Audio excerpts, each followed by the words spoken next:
Hi guys, welcome back to my YouTube channel. I hope आप लोग ठीक ठाक होंगे। आज की जो सबसे बड़ी ख़बर है वो ये है कि सीमिया जो है बहुत अरसे से बंद था, तो वो अपनी सर्विसेज जो है वो फिर से स्टार्ट कर रहे हैं और उनकी वेबसाइट जो है वो अपडेट हो चुकी है और उनकी वेबसाइट पर आप बहुत क्लियरली देख सकते हो कि अपनी सर्विसेज जो हैं वो रीस्टार्ट करेंगे 18 मार्च से। मतलब आज जो है 8 मार्च है, 10 दिन बाद यानी 18 मार्च से उनकी सर्विसेज रीस्टार्ट हो जाएंगी। उस सीमिया में जो होता है दो चीज़ें होती हैं सीमिया में, एक स्टेटमेंट ऑफ कंपेरेबिलिटी होता है, एक स्टेटमेंट ऑफ वेरिफिकेशन होता है। तो लास्ट ईयर तक तो था कि स्टेटमेंट ऑफ कंपेरेबिलिटी के लिए आप बिना वेरीफाई कराए अप्लाई कर सकते थे, लेकिन वेरिफिकेशन के लिए आपको अपने डॉक्यूमेंट्स की अटेस्टेशन और वेरिफिकेशन करानी होती थी। तो अभी 10 दिन है और आपने सोचा है कि वीज़ा अप्लाई करना है इटली के लिए, तो मैं सजेस्ट करूंगा कि आप आज की तारीख में, अगर हो सकता है आपने पहले से स्टार्ट करा लिया हो, अगर नहीं कराया तो आप जो है वो आज की तारीख में अपने डॉक्यूमेंट्स अटेस्टेशन या वेरिफिकेशन जो भी प्रोसेस है वो स्टार्ट करा दो, ताकि आप टाइमली सीमे के लिए अप्लाई कर सको। अब इसमें अगर आप 12th के बाद अप्लाई कर रहे हो, आई मीन बैचलर्स के लिए अप्लाई करते हो, तो आपकी 12th तक की डिग्रीज़ और ट्रांसक्रिप्ट्स जो हैं वो आप अटेस्ट या वेरीफाई कराते हो, जैसे कि आपकी 12th की मार्कशीट है और डिग्री है।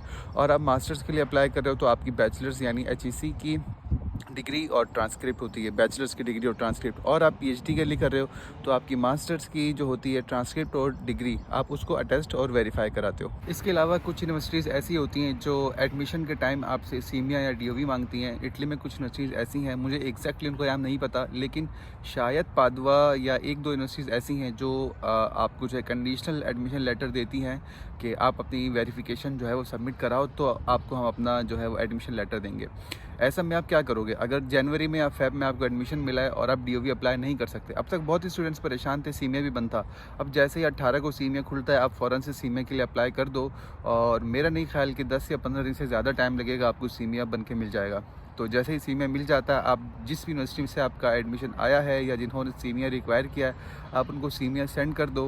क्योंकि DOV जो होता है वो आप वीज़ा के टाइम पर ही बनवा सकते हो। जिस दिन आपका इंटरव्यू होता है या जिस दिन आप जैरीज़ जाते हो, तो वहाँ आप DOV के डॉक्यूमेंट्स लेकर जाते हो, तो DOV बनाना मुश्किल है। तो फिर ऐसी सिचुएशन में आप सीमिया अप्लाई करो और जैसे ही आपका सीमिया आ जाता है तो आप जो है वो सीमिया उनको सबमिट करो और अपना एडमिशन लेटर जो है वो उनसे ले लो। इसके बाद एक और चीज़ ये है कि कराची वाले और इस्लामाबाद वाले कौन सीमिया अप्लाई करे और कौन DOV अप्लाई करे। देखो, अगर आप कराची से हो ना, लास्ट ईयर तक जो था, लास्ट ईयर जो सीनियर था कि कराची कौंसलेट जो है वो बिल्कुल से DOV एक्सेप्ट नहीं कर रहा था। बहुत एक्सेप्शनल केसेस थे जिसमें कि सीमिया बंद हो गया था और कोई वजह थी कि जिनकी यूनिवर्सिटी जस्ट DOV एक्सेप्ट कर रही थी, तो उन्होंने वो ईमेल जो है वो कौंसलेट या जेरीज को फॉरवर्ड किया था, तो उन्होंने किया था। खैर, इसको आप हटाई दो। तो Karachi consulate last year just सीमिया एक्सेप्ट कर रहा था, तो अगर आप कराची से अप्लाई करोगे तो आप सीमिया ही अप्लाई करोगे। और उसके अलावा कुछ लोग, मुझे एक और मैसेज आया था कल कि मैं जो है वो कराची से नहीं हूँ, मैं लाहौर से बिलोंग करता हूँ, लेकिन मेरा एक एड्रेस जो है वो फैसलाबाद या कहीं और से। तो आपके दोनों एड्रेस जो हैं वो लाहौर के आई मीन इस्लामाबाद के लगते हैं, तो आप कराची से अप्लाई नहीं कर सकते, मतलब आपकी फ़ाइल एक्सेप्ट ही नहीं होगी। तो आपने कराची से अप्लाई करना है तो सीमिया होगा, और इस तरह के केस जो अभी मैंने डिस्कस किया तो आप इस्लामाबाद से अप्लाई करोगे।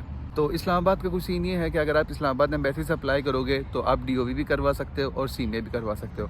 अगर आप चाहते हो कि आपका टाइम बचे और आप इतने पैसे अफोर्ड कर सकते हो तो आप सिंपली सीमिया अप्लाई करो, और जब आपका इंटरव्यू होगा या आप जैरीज जाओगे या एम्बेसी जाओगे अपने डॉक्यूमेंट्स देने, तो आप DOV की डॉक्यूमेंट्स की जगह सिंपली जो है आप सीमिया अटैच करोगे और आपके बाकी वीज़ा के डॉक्यूमेंट्स होंगे। एक और चीज़ इसमें यह है कि अगर आप यूनिवर्सिटी ऑफ बलोनिया, यूनिबो बलोनिया कैंपस के स्टूडेंट हो, तो लास्ट ईयर मैंने खुद ये फेस किया था कि DOV जो होता है वो एक्सेप्ट नहीं करते हैं। अगर आपके पास DOV है भी सही और अगर आप यूनिबो के स्टूडेंट हो और आप DOV बनवा भी लेते हो, तो यहाँ आने के बाद आपको फिर सीमिया बनवाना पड़ेगा, क्योंकि ये हमारी डिग्रीज़ पर और DOV पर ट्रस्ट नहीं करते। तो मैं आपको ये सजेस्ट करूँगा, अगर आपका यूनिबो में एडमिशन हुआ है तो आप DOV के चक्कर में अपना टाइम वेस्ट मत करो, सिंपली सीमिया अप्लाई करो। और यूनिबो आ रहे हो तो जस्ट स्टेटमेंट ऑफ कंपेरेबिलिटी से काम नहीं चलेगा, SOC भी बनवाना पड़ेगा और SOV दोनों बनवाना पड़ेगा आपको। आई होप कि आपको वीडियो अच्छी लगी होगी। अगर अच्छी लगी है तो ठीक है, कोई ना कुछ आपको सीखने को मिला होगा, नहीं तो फिर क्या ही कह सकते हैं। खैर, मिलता है नेक्स्ट वीडियो में, तब तक के लिए इजाज़त, वस्सलाम।